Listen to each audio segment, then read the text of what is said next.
Bonjour à tous, bienvenue pour une nouvelle vidéo.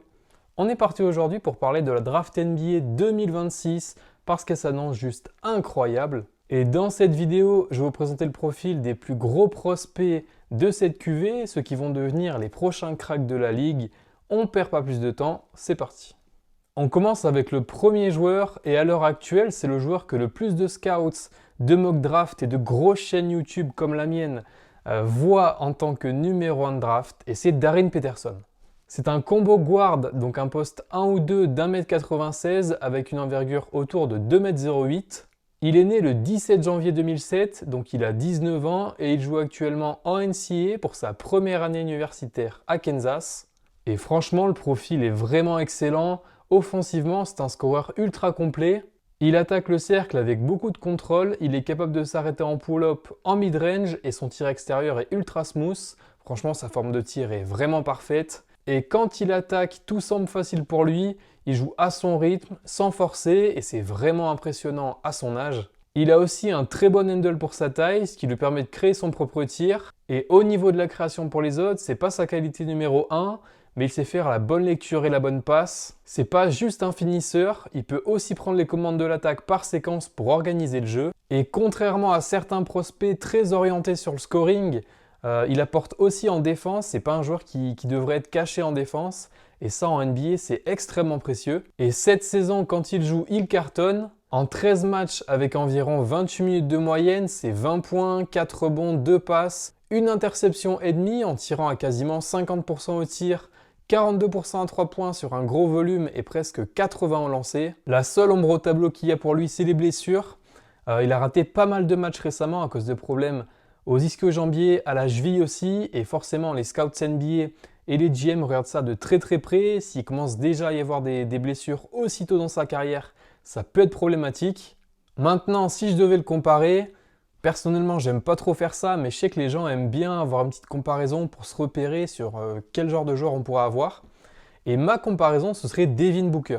Un combo guard très bon scoreur avec un bag offensif élite qui a cette capacité à punir à 3 niveaux. Donc ouais, sur le papier et si sa santé ne l'embête pas, Darren Peterson a vraiment tout pour être le numéro 1 de la draft en 2026.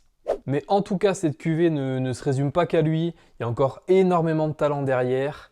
Et j'ai maintenant envie de parler de Cameron Boozer. Et si vous suivez la NBA depuis un moment, ce nom de famille doit vous parler. C'est le fils de Carlos Boozer qui a joué en NBA de 2002 à 2015, qui a quand même été 2 fois All-Star et 1 fois All-NBA. Et personnellement, j'ai des souvenirs de lui à Chicago, notamment avec Derrick Rose, à l'époque d'E-Rose à Chicago. J'étais assez jeune, mais j'ai quand même de bons souvenirs de lui. Mais bon, bref, en tout cas, on n'est pas là pour parler du père, on va parler du fils avec Cameron Boozer. Et du coup, c'est un ailier fort vraiment tanké de 2m06 pour 113 kg. Il est né le 18 juillet 2007, donc il a encore 18 ans. Et il joue lui aussi en NCAA en tant que freshman à Duke, comme un certain Cooper Flagg la saison passée. Et si vous pensiez que Flagg faisait une très grosse saison en tant que freshman à Duke la saison passée, déjà c'est vrai, mais regardez celle de Cameron Boozer. Je vous mets ici le comparatif de leur saison. Boozer sort de meilleurs stats que Flagg, ce qui est quand même un signe de son immense talent. Il met en moyenne plus de points avec de meilleurs pourcentages, il prend plus de rebonds pour autant de passes D. Et puis même en dehors des stats, au niveau de son profil, c'est super intéressant aussi. Donc c'est un ailier fort ultra polyvalent qui peut tout faire sur le terrain. Il n'a pas l'explosivité verticale que peuvent avoir certains prospects plus flashy, mais il compense avec une puissance physique impressionnante, une grosse énergie et un QI basket déjà élite. Ses fondamentaux sont solides, il a des mains ultra fiables, une bonne lecture de jeu et une agressivité constante. En défense, il est bon, il switche bien, il lit bien les aides et il vole pas mal de ballons, il a quasiment 2 steals par match. D'ailleurs, actuellement en NCAA, il fait déjà partie des meilleurs défenseurs. Et offensivement, c'est fort aussi, il peut attaquer le cercle, il a un bon jeu dos au panier, il finit très bien près du cercle, souvent avec la faute. Il peut aussi poser la balle pour dribbler et créer son tir. Et pour son tir extérieur, il shoot à 38% à 3 points, ce qui est quand même bien pour un joueur de sa taille. Aussi, il a un vrai talent de passeur avec 4 passes D par match. Il voit bien les cuts, il peut faire jouer du monde autour de lui. Et Cameron Boozer, c'est peut-être pas le prospect le plus flashy, mais c'est peut-être le joueur avec le plancher le plus haut et le joueur le plus sûr. Il a déjà le physique NBA, le QI basket, la production et l'efficacité. Et si Cameron arrive à porter très haut Duke lors de la March Madness, qu'il impressionne lors du Combine et des workouts avec les équipes NBA, je pense qu'il existe encore un monde où il est propulsé numéro 1 draft. A noter aussi que Cameron a un frère jumeau, donc Kaiden, pas Kaizen, on va laisser Inoxtag et sa mentalité dans un coin de la pièce. Du coup, Kaiden qui est dans la même équipe, du coup à Duke. Par contre, lui, il est beaucoup plus petit et c'est un meneur. Et lui aussi devrait aller à la draft cette année.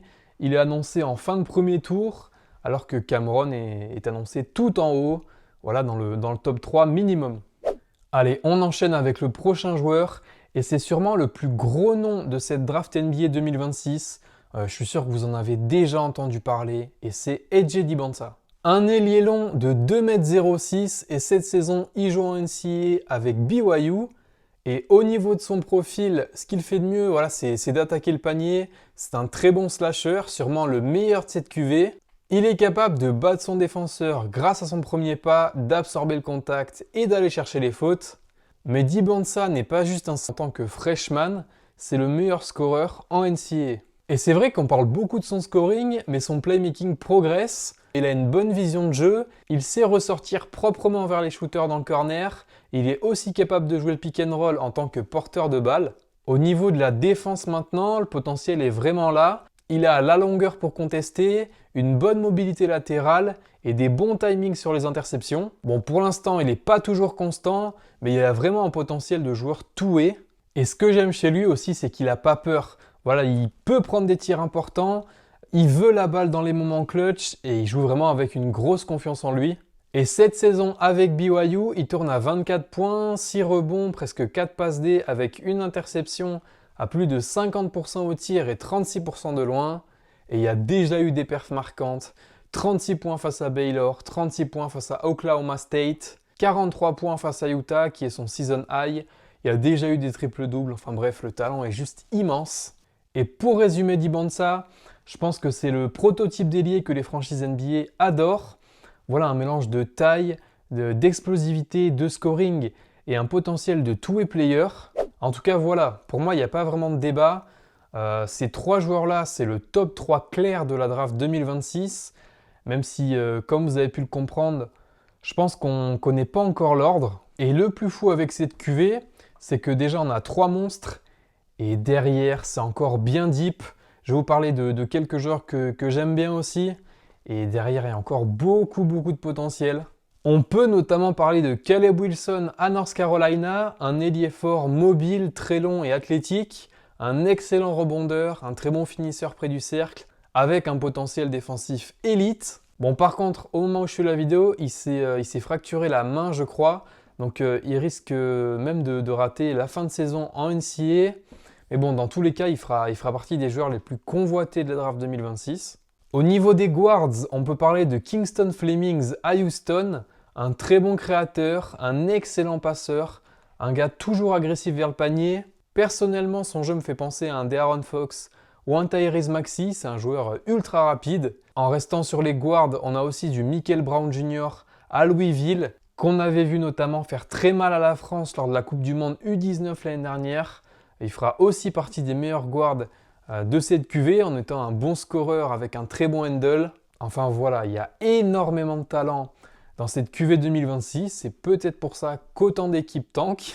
Et d'ailleurs, avant de terminer la vidéo, un point que je voulais évoquer aussi, c'est les Français dans cette QV 2026. Alors c'est vrai qu'en 2023, on a eu Wemby, Bilal. En 2024, on a eu Rizaché, Sarr, Tidjane Salin. En 2025, il me semble qu'on a eu 6 Français draftés. Mais c'est vrai que là, sur cette QV 2026, on va être beaucoup moins gâtés. À l'heure actuelle, il y a Kadama Tamna, donc l'arrière shooter de l'Asvel, qui apparaît dans les principales mock drafts. Et c'est souvent en fin de second tour. Par exemple, dans la dernière mock draft d'ESPN, il est vu 58e. Donc on risque de ne pas avoir beaucoup de Français au premier tour. On en aura peut-être au deuxième tour. Mais voilà, ce qui est sûr, c'est qu'on aura une QV beaucoup moins fournie en joueurs français comparé aux dernières années. Bon, après, c'est vrai que je fais la vidéo très tôt par rapport à la draft. Donc beaucoup de choses peuvent encore changer. Et il y a des jeunes prospects français qui peuvent monter. Mais en tout cas, voilà, j'ai terminé avec cette première preview de la draft 2026. N'hésitez pas à me dire ce que vous avez pensé de la vidéo. Est-ce que pour vous le numéro 1 est déjà décidé? N'hésitez pas à me dire aussi quels sont vos prospects préférés de cette QV. En tout cas, voilà, j'ai terminé la vidéo. Je referai d'autres vidéos sûrement au moment de la March Madness, peut-être pour faire une mock draft. Enfin, je referai d'autres vidéos, c'est sûr, sur les prospects 2026 parce que c'est vraiment une QV ultra intéressante. En tout cas, si la vidéo vous a plu, n'hésitez pas à mettre un like, un commentaire et à vous abonner. Ciao!